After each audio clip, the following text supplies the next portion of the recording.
Glória a Deus, muito feliz de estar aqui. É uma responsabilidade muito grande estar nesse local levando a palavra. Não só porque essa é a casa a qual eu frequento, mas levar uma palavra do Senhor para ministrar sobre a vida de pessoas é algo assim a qual temos que ter temor total. Porque a palavra que eu falo aqui não é a palavra do Edson, é uma palavra a qual o Senhor tem para nossas vidas. E essa noite eu gostaria que você que trouxe a sua Bíblia, abrisse comigo em Mateus 21.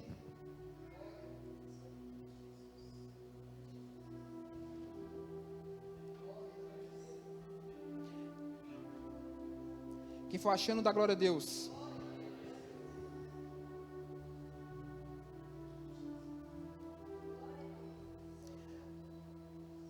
Mateus 21, a partir do 12. Que diz assim: E entrou Jesus no templo de Deus, e expulsou todos que vendiam e compravam no templo, e derrubou as mesas dos cambistas e as cadeiras do que vendia pombas, e disse: Está escrito, a minha casa será chamada casa de oração, mas vós tendes convertido em covil de ladrões. E foram ter com ele no templo cegos e coxos, e os curou. Vendo então os principais sacerdotes e os escribas as maravilhas que fazia, e os meninos clamando no templo, Hosana ao filho de Davi, indignaram-se, e disse-lhe: Ouve o que estes dizem? E Jesus lhe disse: Sim, não leste, pela boca dos meninos e crianças de peito tiraste o perfeito louvor? E deixou e saiu da cidade para Betânia, e ali passou a noite. E de manhã, voltando para a cidade, teve fome. E vindo uma figueira perto do caminho, dirigiu-se a ela, e não achou nela senão somente folha, e disse: Nunca mais nasça fruto de ti para sempre. E a figueira secou imediatamente. E os discípulos, vendo isso, maravilharam-se, dizendo: Como secou imediatamente a figueira?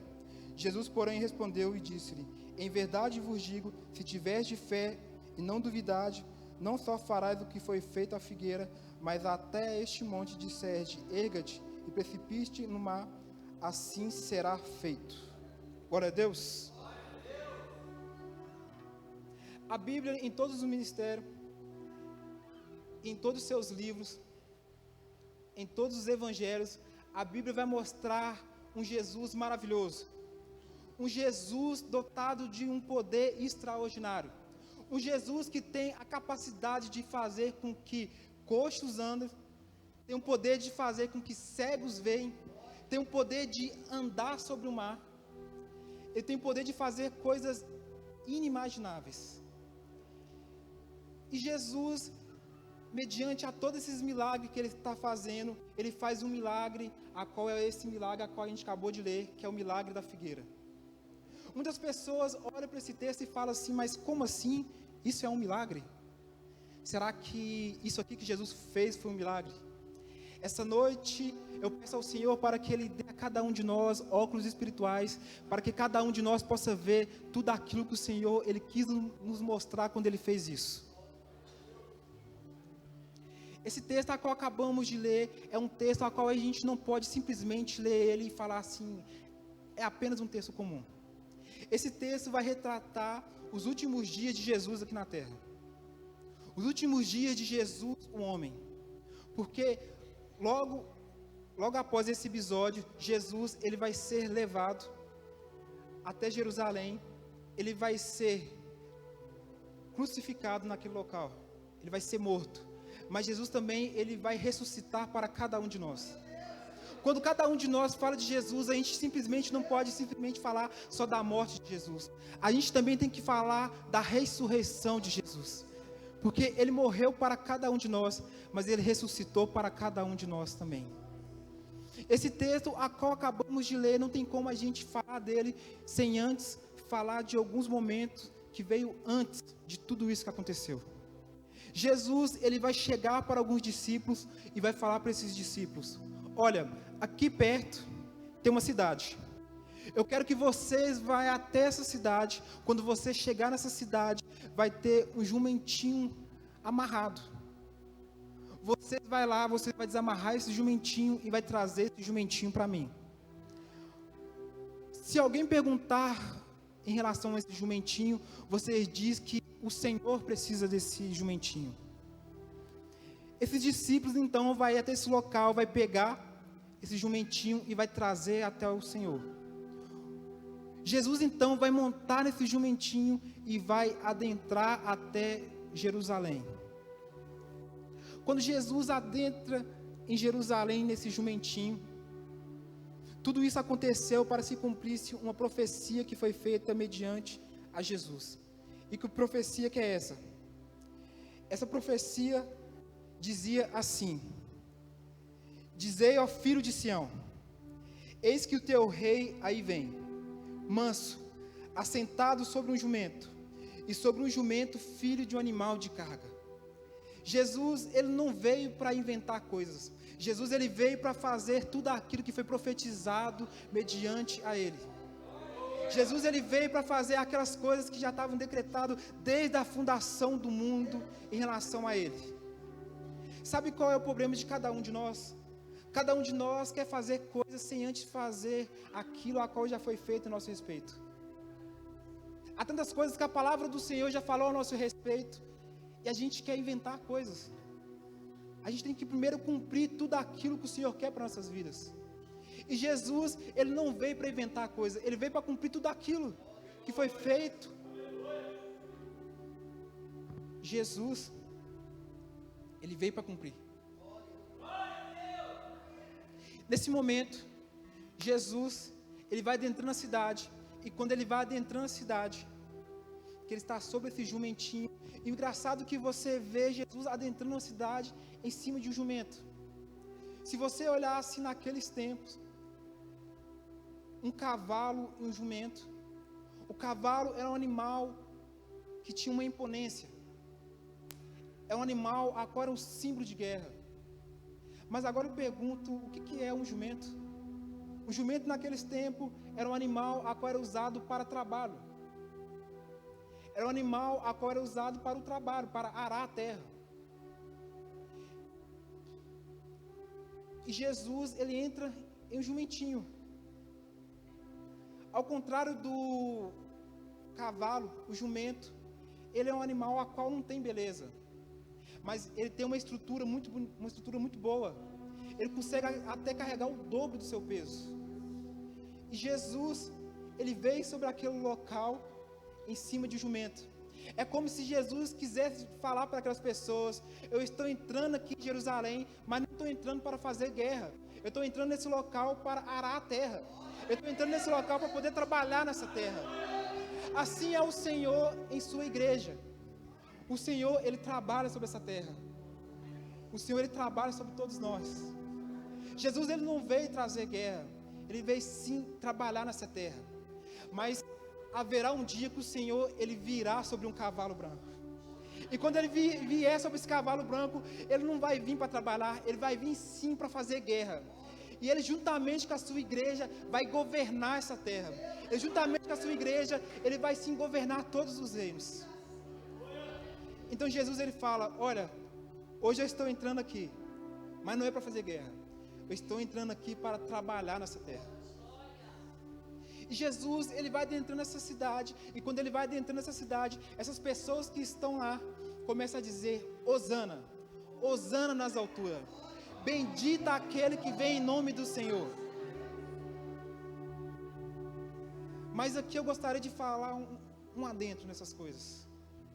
Porque essas mesmas pessoas que disseram Hosana, bendito é o Senhor, foram as mesmas pessoas que em episódio seguinte disseram: crucifiquem Jesus e solte Barrabás. Então a gente tem que começar a ter cuidado em relação às vozes que cercam cada um de nós. Às vezes aquelas vozes a qual está falando bem de você, se tiver a oportunidade de falar mal, elas vão falar mal. É por isso que você não se deve ligar com as vozes. Você não deve se importar com as vozes a qual te rodeiam. Você deve fazer igual Neemias. Neemias, ele estava em uma obra e ele não queria saber mais de nada. Ele simplesmente virou e falou: eu não tenho tempo para mais nada, eu estou em uma grande obra e não posso parar. Assim é cada um de nós, estamos em uma grande obra e não podemos parar. Não dê ouvido às vozes que vêm de fora. Jesus, ele está adentrando a cidade, e quando ele está adentrando a cidade, é Páscoa. Fala comigo assim: Pessá. Não, fala mais alto, gente. Pessá. Pessá significa Páscoa. Eu não sei se vocês sabem, mas a Páscoa, ela teve início com os hebreus no Egito. Para ser muito bem específico, na 10ª praga do Egito, a qual foi a praga dos primogênitos. Naquele momento, Deus, ele vai institucionalizar a Páscoa. E essa Páscoa, essa cerimônia, para que ela acontecesse, havia alguns princípios cerimoniais para que ela acontecesse. E qual eram esses princípios? Esses princípios eram: não podia faltar cordeiro, não podia faltar pão com fermento, e não podia faltar ervas amargosas. Fala comigo: cordeiro, pão sem fermento e ervas amargosas.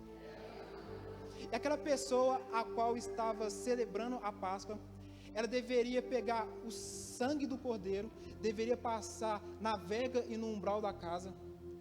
Aquela pessoa também deveria estar dentro da sua casa, comendo a cabeça, os pés e a fissura do cordeiro.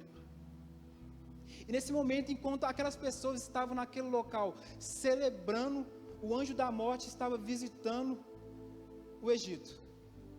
E quando o anjo da morte estava visitando o Egito, quando o anjo da morte passava sobre aquela casa e ele via o sangue do cordeiro naquela casa, ele soltava aquela casa, porque Páscoa significa pesar. Então o anjo da morte naquele momento, ele estava pulando aquela casa. Ah não, eu não sei se vocês entenderam não. Enquanto cada um de vocês está aqui celebrando o Senhor, o anjo da morte está pulando a nossa casa. Enquanto cada um de nós está aqui glorificando o nome do Senhor, o anjo da morte está saltando a nossa casa. E quando eu falo morte, eu não quero apenas falar morte física, mas morte sim financeira, todo tipo de morte que pode acometer. Enquanto estamos sim na presença do Senhor, o anjo da morte está saltando, porque Páscoa significa isso, pesar, significa saltar. Mediante a isso, ao longo do tempo, depois que o povo de Deus chega até a terra de Canaã, que é a terra prometida, principalmente pelos tabernáculos ou pelo templo, a qual é feito por Salomão, eles fizeram algumas leis para poder institucionalizar a Páscoa. E nessa lei havia alguns princípios a qual deveriam ter para poder celebrar a Páscoa. O judaísmo, eles começam a celebrar 7 festas. Dessas 7 festas, 4 delas são intermediárias e 3 principais. E quais são as principais? Festa de tabernáculo, festa de Pentecoste e a Páscoa, Pessah. Mas a pessoa a qual vinha com essa família, ela até poderia faltar a festa de tabernáculo, ela até poderia faltar a festa de Pentecoste, mas essa pessoa, ela não poderia faltar a Páscoa. Ela era obrigado a celebrar a Páscoa. Era obrigado, segundo o Talmud e o Midrash. Então essa pessoa, ela deveria sair do lugar onde ela estivesse e vir até Jerusalém para celebrar a Páscoa. Primeiro princípio. A segunda lei é que essa pessoa, quando essa pessoa ela viesse, essa pessoa ela deveria ter um entendimento. E que entendimento é esse? Eu estou indo à casa do Senhor, mas eu estou indo para agradecer ao Senhor. Essa pessoa deveria entender que ela estava indo à casa do Senhor para poder agradecer ao Senhor. Essa pessoa iria agradecer pelo quê? Porque o anjo da morte não entrou na minha casa. O anjo da morte, ele não sobreveio sobre a minha casa. Essa pessoa, ela vinha entendendo que ela deveria agradecer. Essa pessoa, por intermédio disso, essa pessoa também levava uma oferta naquele local. Essa oferta era conhecida como Corban Todá, oferta de agradecimento ao Senhor. Terceiro, essa pessoa, quando ela deveria ir à casa do Senhor com alegria. Então vamos lá. Essa pessoa, ela deveria ir à casa do Senhor. Quando essa pessoa, ela ia à casa do Senhor, ela deveria entender que ela estava indo à casa do Senhor para agradecer ao Senhor. Agora que ela agradeceu ao Senhor, ela também vai levar uma oferta de agradecimento ao Senhor. Ela deveria entender que a partir do momento que ela estava naquele local, ela deveria ter alegria de estar naquele local. Quando cada um de nós vai à casa do Senhor, a gente tem que ter esse pensamento: eu tenho que ter alegria de estar na casa do Senhor. É nesse momento que a gente entende o que o salmista quis dizer: alegrei, como me disseram. Tem que ter alegria em cada um de nós quando a gente vai à casa do Senhor. Muitas pessoas queriam estar aqui nesse local, mas não teve a oportunidade. Às vezes pessoas que nesse momento estão em uma UTI, um hospital, queriam estar nesse local, mas cada um de nós tem a oportunidade de estar nesse local. Então a gente tem que ser grato ao Senhor, a gente tem que vir nesse local com alegria. Talvez alguns dias a gente se pega desanimado, mas a gente tem que ter a alegria de estar nesse local. E Jesus está adentrando essa cidade. O extraordinário é que Jesus, ele está entrando na cidade e é Páscoa. Eu vou falar novamente para que você entenda. Jesus está entrando na cidade e é um momento de Páscoa. Lembra lá atrás que eu falei com você que nessa cerimônia haviam 3 coisas que não podiam faltar para que pudesse fazer essa cerimônia? Que era o cordeiro, que era pão sem fermento e que era a ervas amargosas. Nesse momento, o cordeiro verdadeiro está chegando para essa festa. Eu não sei se você sabe, mas o cordeiro verdadeiro está adentrando essa Páscoa. Essa Páscoa que essas pessoas estão celebrando, a Páscoa que Moisés celebrou, não se compara a essa Páscoa que essas pessoas estão celebrando nesse momento. Porque nesse momento, o cordeiro verdadeiro está nessa festa. O cordeiro verdadeiro se manifestou nessa festa. O cordeiro verdadeiro está adentrando nesse local. E o engraçado é que quando João Batista, quando ele vê Jesus descendo do Rio Jordão, ele fala assim: eis o Cordeiro de Deus que tira o pecado do mundo. O Cordeiro verdadeiro se manifestou naquele dia. O Cordeiro verdadeiro se manifestou naquele local. Aquela festa estava quase completa. Eu gostaria de retratar para vocês um pouco de como era realizado essas festas nesses dias. Então você sabe que essa pessoa, ela era obrigada a vir celebrar a Páscoa Pessá. E naquele tempo você sabe que existiam 12 tribos. Então uma pessoa a qual vinha celebrar isso, ela vinha de regiões diferentes umas das outras. De regiões geográficas diferentes umas das outras. E quando essa pessoa, ela ia até Israel, ela vinha até esse local, naquele local, primariamente, havia um ambiente, a qual era um ambiente de comércio. Por que havia um ambiente de comércio? Porque vinham pessoas de locais diferentes, e Israel tinha uma moeda a qual era usada só naquele local.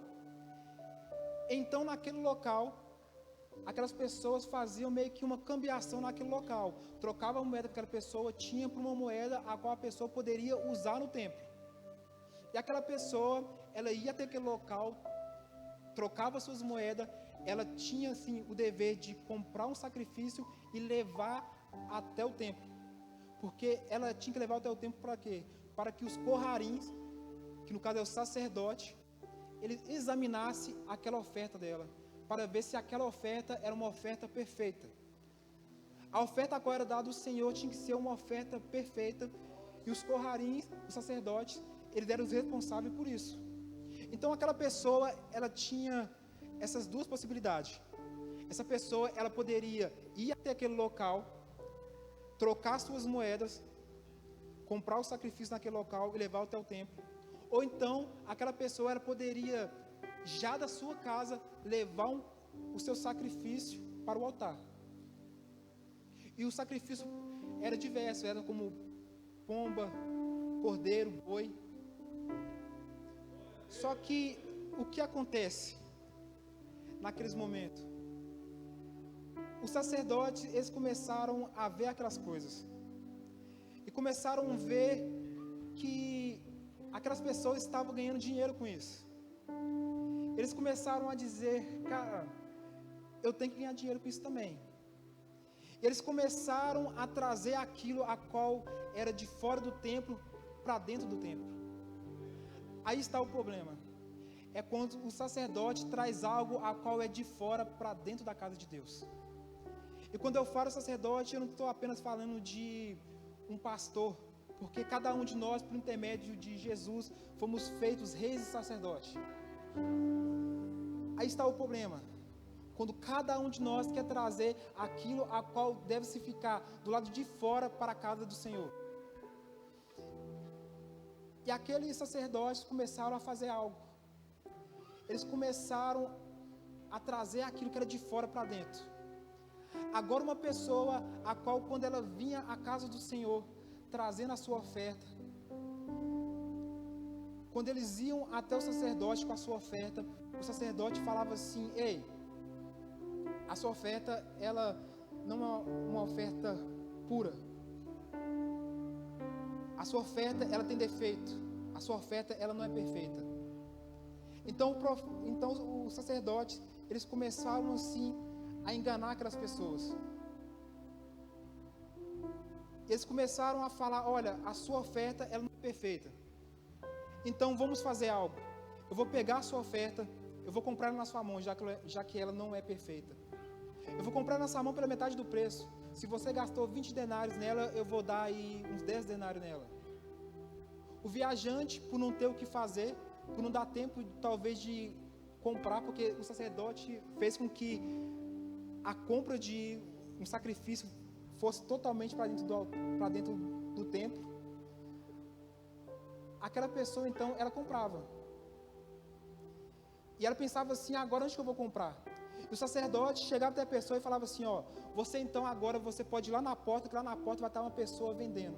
Vai estar um levita lá na porta vendendo esse sacrifício perfeito para você.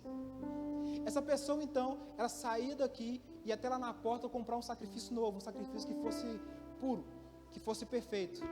Só que quando chegava lá que essa pessoa comprava esse sacrifício era o mesmo que ela tinha vendido para o sacerdote lá atrás.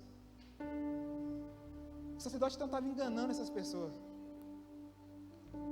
O mesmo sacrifício que o sacerdote falou que era um sacrifício que não podiam, o sacerdote estava revendendo aquilo lá na porta. Fala com o seu irmão assim, trambique não é de hoje. Trambique, irmão, não é de hoje. Não é de hoje que existe caloteiro, não é de hoje que existe essas coisas. E o engraçado é que parece que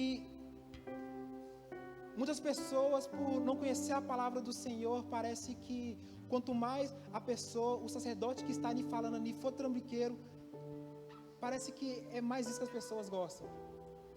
Parece que quanto mais trambiqueiro aquela pessoa for, como mais mentiroso o sacerdote for, parece que é isso que as pessoas gostam. Mas aí você diz assim, que é isso, Edson? Como que você fala uma coisa dessa? Mas não é eu que falo isso. É a palavra do Senhor que fala isso. É a palavra do Senhor que fala isso que eu estou dizendo. Vamos ler? Abra aí Jeremias 5:30.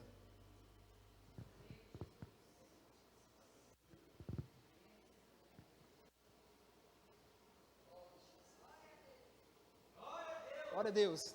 Jeremias 5:30.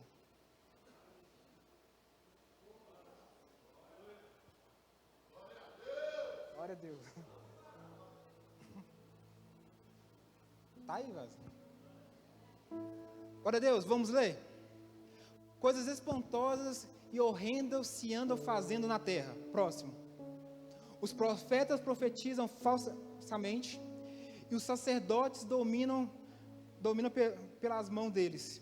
E o meu povo assim os desejam.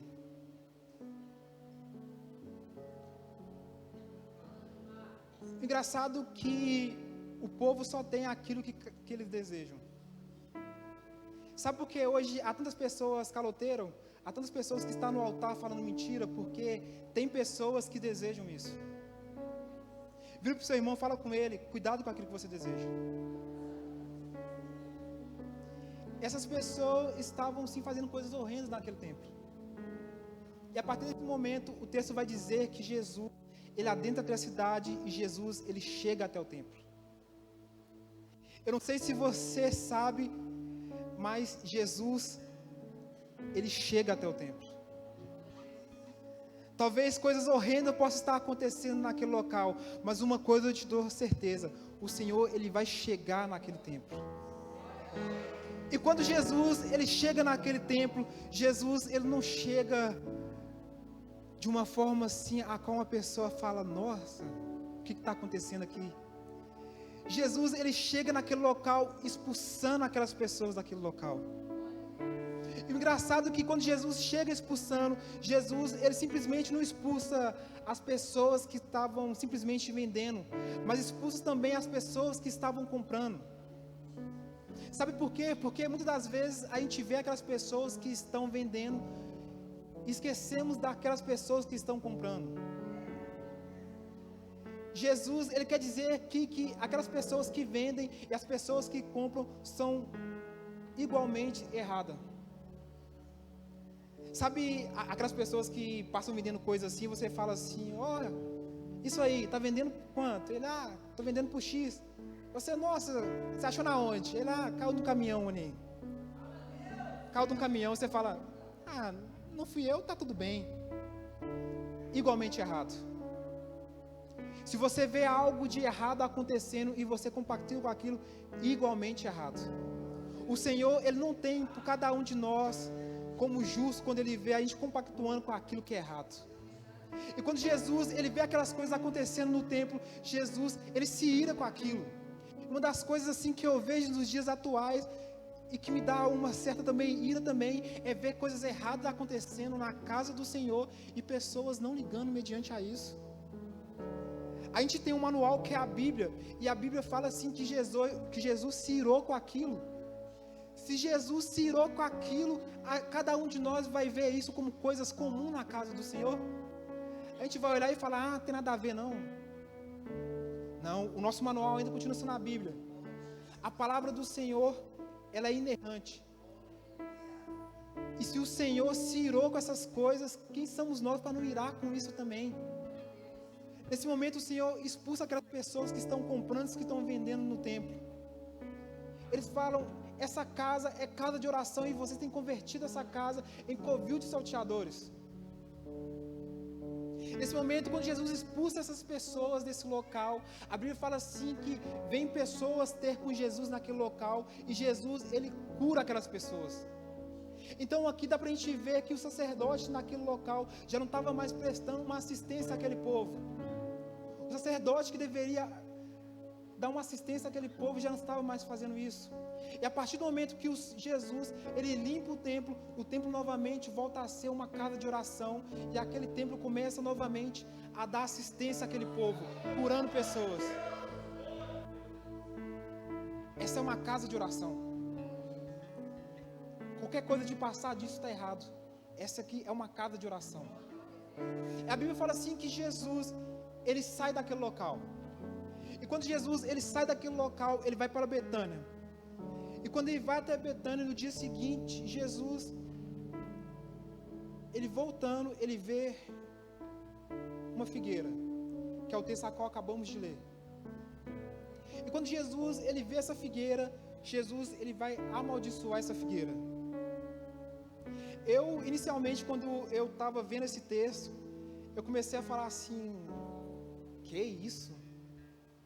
Por que Jesus faz isso com essa figueira, gente? Essa figueira não tem fruto, o que a figueira pode fazer se nela não há fruto? Por que Jesus, ele amaldiçoou essa figueira? O que está acontecendo aqui? Em outras palavras, dá até uma dó da figueira, né? A gente fala assim, nossa, coitada da figueira, que culpa a figueira tem? Só que quando você estuda um pouco de botânica, você vai ver que Ao contrário de outras árvores, a figueira, ela é muito específica. A figueira, ela só dá fruto, ou ela só dá folha quando há um fruto.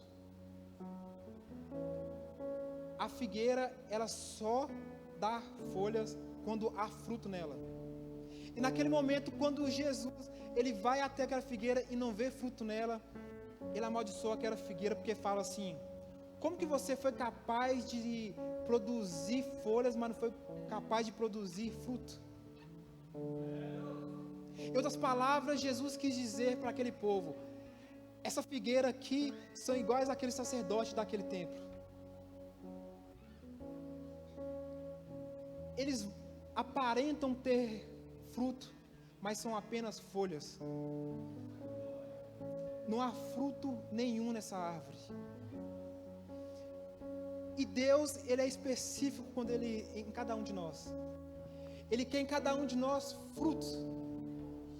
Tem gente que tenta viver de folhas.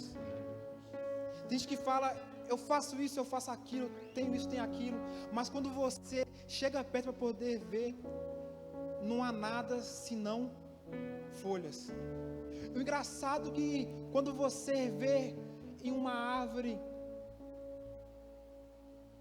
a qual tem folhas, essa árvore faz barulho, certo? Mas quando você vê uma árvore que tem fruto, essa árvore, ela não faz barulho.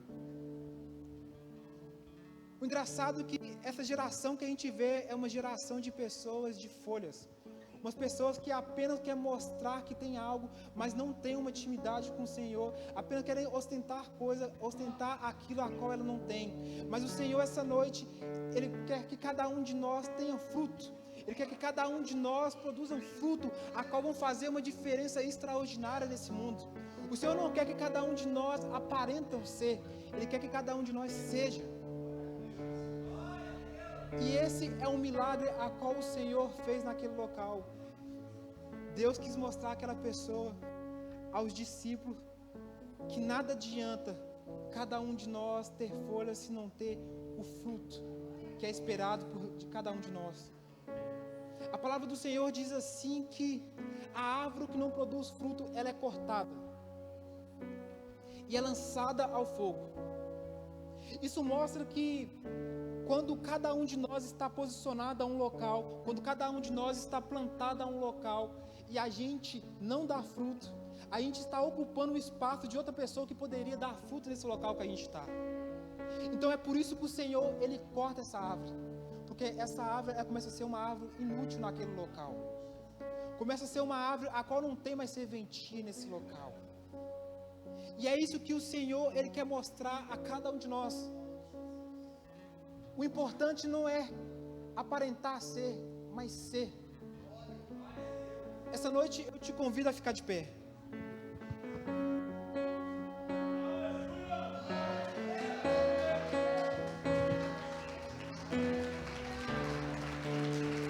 O Senhor, essa noite, Ele quer fazer com que cada um de nós tenha fruto.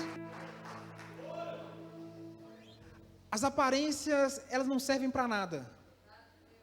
As aparências, ela apenas mostra uma pessoa por fora, mas por dentro é nada daquilo. O Senhor, Ele quer fazer com que cada um de nós produza algo extraordinário. O engraçado é que nos dias de hoje, pessoas têm tomado referência de pessoas que são folha. Pessoas a qual não tem uma história para poder dar orientação de pessoas em relação àquilo que vive. Tem pessoas querendo enriquecer pessoas, sendo que ela mesma não é rica. Tem pessoas querendo mostrar a uma pessoa uma trajetória de sucesso, sem ter uma trajetória de sucesso. Essas pessoas nada mais é do que folhas. E cada um de nós não tem que começar a olhar para essas pessoas. A gente tem que começar a olhar para pessoas que têm fruto. A gente tem que começar a se espelhar em pessoas a qual tem fruto para nos mostrar. Pessoas assim que foram lá e conseguiram conquistar algo. Pessoas assim que fizeram algo extraordinário da parte do Senhor. Nessa noite o Senhor quer mostrar a cada um de nós que folhas não servem mais para cada um de nós. É necessário que, já que a gente está plantado nesse local, que a gente produza frutos sem parar. E que o nosso fruto possa sim fazer com que cada pessoa ao nosso redor Conheça aquilo que o Senhor tem feito sobre nossa história. Conheça aquilo que o Senhor tem feito sobre nossas vidas. Então essa noite, será que você poderia dizer: Senhor, cansei, Senhor, de ser folha, Senhor. Eu quero, Senhor, ter fruto. Eu não quero apenas aparentar, Senhor, ser, mas eu quero sim, Senhor, ser uma pessoa cheia de tudo aquilo que o Senhor quer. Eu quero ser uma pessoa, Pai, cheia de tudo aquilo que o Senhor tem, Senhor, para me mostrar, Senhor. Então essa noite eu te peço, Senhor, faça algo sobrenatural sobre minha vida, Senhor. Faça algo sobrenatural sobre nossa história, Senhor. Começa assim, Pai, a derramar sobre nossas vidas, Senhor. Temos, Senhor, aprendido de Ti, Senhor, ainda mais, Senhor. Temos aprendido, ó Pai, que o Senhor é o Deus a qual dá fruto a cada um de nós. E queremos sim, ó Pai, fazer com que nossos frutos produzam algo extraordinário por onde passarmos, Senhor. Aonde passarmos, seremos conhecidos pelo fruto a qual geraremos, Senhor. Seremos conhecidos pelos frutos a qual faremos sobre nossas vidas. Pessoas sendo impactadas por aquilo que está na nossa vida. Pessoas sendo impactadas por aquilo que está na nossa história. Então te pedimos, Senhor, faça algo extraordinário sobre nossas vidas. Faça algo a qual só o Senhor pode fazer. Faça algo a qual só o Senhor pode proporcionar. Então nesse momento começa a dizer ao Senhor: Senhor, meu Deus, meu Pai, nessa noite te pedimos, Senhor. Queremos sim, Senhor, ter frutos, ó Pai, a qual são dignos, Pai, de Ti, Senhor. Queremos sim, Pai, fazer um extraordinário, Senhor. Cansamos, ó Pai, de aparentar ser, ó Pai. Cansamos, Senhor, de aparentar, Senhor. Queremos sim, ó Pai, dar fruto a qual são dignos, Senhor, de Ti, Senhor. Te pedimos, Senhor, faz com que cada um de nós, ó Pai, possa adentrar, Pai, com nossos frutos em locais a qual nunca imaginamos. Faz com que possamos, Pai, adentrar, Senhor, em locais a qual só o Senhor pode proporcionar, Senhor. Sabemos sim que há mais do Senhor ser derramado sobre nossas vidas. Sabemos sim que há mais do Senhor ser derramado sobre nossa história. Sabemos sim que há mais do Senhor ser derramado em nossas famílias. Então te pedimos, Senhor, faça, Senhor, o Teu querer, faça a Tua vontade em nossas vidas. E que possamos sim, ó Pai, dar fruta, Pai, mediante a tudo aquilo que o Senhor quer. Que possamos sim, ó Pai, compactuar com tudo aquilo que o Senhor quer. E quando pessoas, ó Pai, ver cada um de nós, Ele vai ver sim o fruto a qual o Senhor colocou sobre cada um de nós, ó Pai. E sabemos sim, Senhor, que esse fruto ninguém poderá tirar de nós, ó Pai. Sabemos sim que esse fruto ninguém poderá tirar de nós, Senhor. Então te pedimos, Senhor, faça, Senhor, o Teu querer sobre nossas vidas, Senhor. E manifeste o Teu querer em nome do Senhor Jesus. Quando de dia chegar, quando o grande dia chegar, e eu sei que vem, e quando o grande dia chegar, eu cantarei, cantarei, cantarei, Jesus,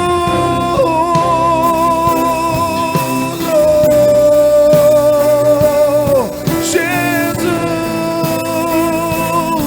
vai valer a pena. E vai valer a pena, vai valer a pena, vai valer a pena mesmo, eu sei.